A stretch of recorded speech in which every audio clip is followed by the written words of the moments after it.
নদীতে মনে করেন আমার 4 বার বাড়ি ভাঙছে।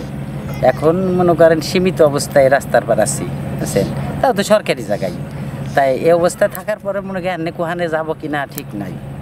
তারপর ওই যে পরের জায়গায় একটু স্থান নিচে উপার, বুঝছেন, এই তাই ছাড়া আর কিছু। আবার এখনও ভাঙতেছে, কালকেও ভাঙছে, আবার ভাঙতে পারে।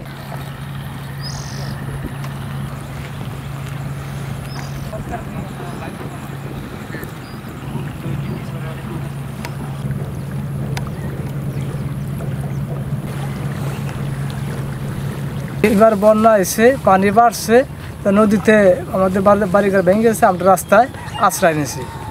আর সরকার না দেখে তো আমরা কী করবো, না বলে কোথায় যাবো। আমার মানুষজন নাই দেখে আমার নদীতে একটা ঘর আসলো নিয়ে গেছে। আমি মানুষের জন্য হরাবের নেন, আমি যে গ্রামের সাজু মাজু ঘুরে সবার কাছে চাই চিনতে খাই। বাস্তু হারাই গেছে, আমার দিন একটা ঘরের ব্যবস্থা, আমার দিন বাঁচার মতন একটা সুযোগ করে দেয়।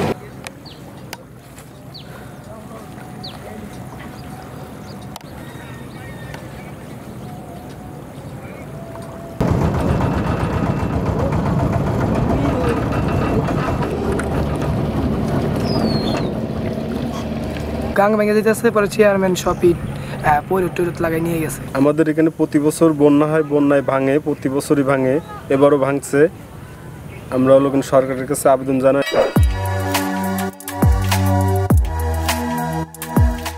আমরা খোলা আকাশের নিচে আছি, কিছু অনুদানের আশা করি। প্রতিদিন রাত্রে বালি কাটে আমাদেরকে আগে থেকেই বর্ষার শুরু থেকেই আমাদেরকে সব সময় বালি কাটে আমাদেরকে সয়লাভ করে দিচ্ছে। 500 বাড়িঘর ভেঙে চলে গেছে। আমার বাড়িটাও এই হয়তো কিছুদিনের ভিতরে ভেঙে এখান থেকে স্থানান্তর হতে হবে, কিন্তু এই পানির কারণে আর বালি কাটার কারণে এটা।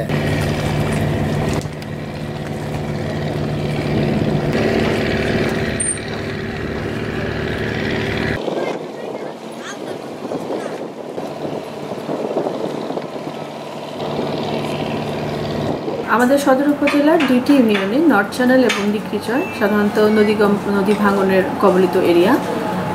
আপনি যেহেতু বলেছেন এবং আমাদের কাছে তথ্য আছে, আমরা নদী ভাঙনে যারা ভিকটিম, যারা অসহায়, আমরা তাদের সহায়তায় সরকার সর্বাত্মক পদক্ষেপ গ্রহণ করবে এবং সংশ্লিষ্ট এরিয়া আমরা সবসময় মোটামুটি আমরা অবজারভেশন করি বা ভিজিট করি।